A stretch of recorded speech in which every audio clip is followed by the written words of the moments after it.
Good morning. It is the octave of Easter Wednesday, April 3rd. My name is Kelley Klein and I am a Franciscan companion of the Renewal. A reading from the Holy Gospel according to Luke. That very day, the first day of the week, two of Jesus' disciples were going to a village 7 miles from Jerusalem called Emmaus. And they were conversing about all the things that had occurred. And it happened that while they were conversing and debating, Jesus himself drew near and walked with them. But their eyes were prevented from recognizing him. And he asked them, "What are you discussing as you walk along?" They stopped, looking downcast. One of them, named Cleopas, said to him in reply, "Are you the only visitor to Jerusalem who does not know of the things that have taken place there in these days?" And he replied to them, "What sort of things?" They said to him, "Things that happened to Jesus of Nazarene, who was a prophet, mighty in deed and word before God and all the people. How our chief priests and rulers both handed him over to a sentence of death and crucified him. But we were hoping that he would be the one to redeem Israel. And besides all this, it is now the 3rd day since this took place.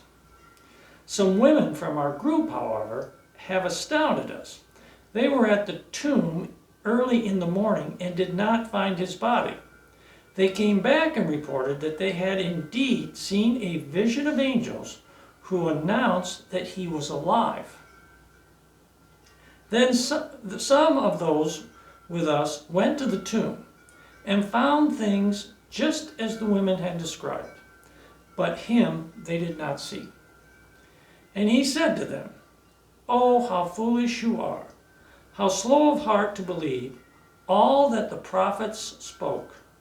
Was it not necessary that Christ should suffer these things and enter into his glory?' Then beginning with Moses and all the prophets, he interpreted to them what referred to him in all the scriptures.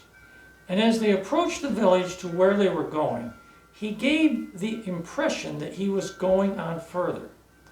But they urged him, 'Stay with us, for it is nearly evening and the day is almost over.' So he went in to stay with them. And it happened that, while he was with them at table, he took bread, said the blessing, broke it, and gave it to them. With that, their eyes were opened, and they recognized him. But he vanished from their sight. They said to each other, 'Were not our hearts burning within us when he spoke to us on the way and opened the scriptures to us?' So they set out at once and returned to Jerusalem, where they found gathered together the 11 and those with them who were saying, 'The Lord has truly been raised and has appeared to Simon.' The two recounted what had taken place on the way and how it was made known to them that the breaking of the bread. The Gospel of the Lord. As I read this Gospel, what comes to mind is a reflection by Father Benedict Groschel. He questioned how many times Christ passed him by because he did not recognize him. Let me cite part of the transcript. "I was sitting there in the airport. Next to me was sitting a young man, obviously some sort of hippie. He was in a miserable shape, dressed in the most eccentric way. Peculiar, odd, embarrassing. And nobody was talking to him, and I was put off a little. I was going to move. He looked so lonely. Finally, he said hello, and I greeted him, and he answered me.